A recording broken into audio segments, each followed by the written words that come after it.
Orang lama menyebut batu senter.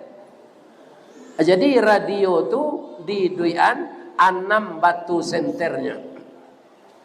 Ya kan? Balomba-lomba orang sudah tu membeli radio kok. Itu namanya dunia. Ananado di orang. Awak ingin lo itu boleh, boleh. Kalau di Bali jupiti halal. Kebanyakan orang bapak-bapak ingin menyamoi orang lain, tapi tagoda di iblis. Jupiti haramnya Bali.